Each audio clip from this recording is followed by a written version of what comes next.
es que usted no ha escuchado que le invitan la voz al presidente, al alcalde, al fiscal. Muy buenas, aquí estamos en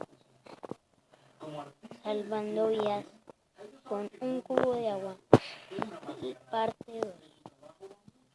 Entonces, pues bueno, vamos a saltar ahora.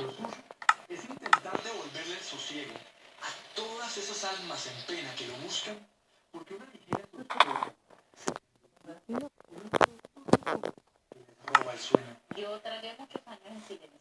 Pasé noches, días, sin dormir y sin comer. Contarle con una invitación a almorzar, Nos hemos caído, pero esta vez sí. Que por tiernos y amorosos que parezcan, pueden esconder otro tipo de sorpresas. Y hay unos peluches que se les puede colocar una camarita y ahí él va grabando. Hay que creerle. Lo hizo un perro viejo que se vale de todas las formas de lucha contra los cachos y que con su carita de yo no fui seguirá cazando infieles y demostrando que en materia de amores nadie está libre de pecado. Usted, sí, usted puede estar durmiendo. Pero así ya salí en el colegio.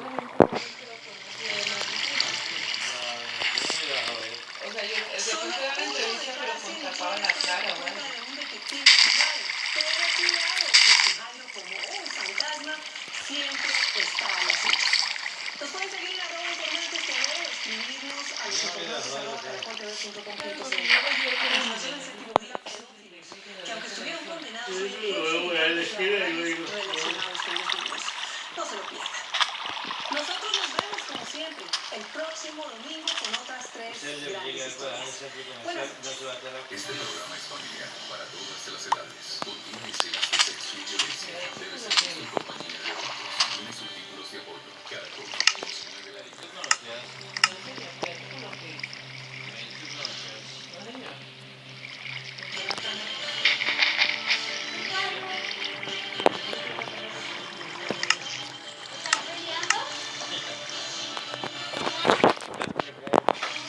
Ay, sin publicidad, ahí sí. Buenas noches, papá.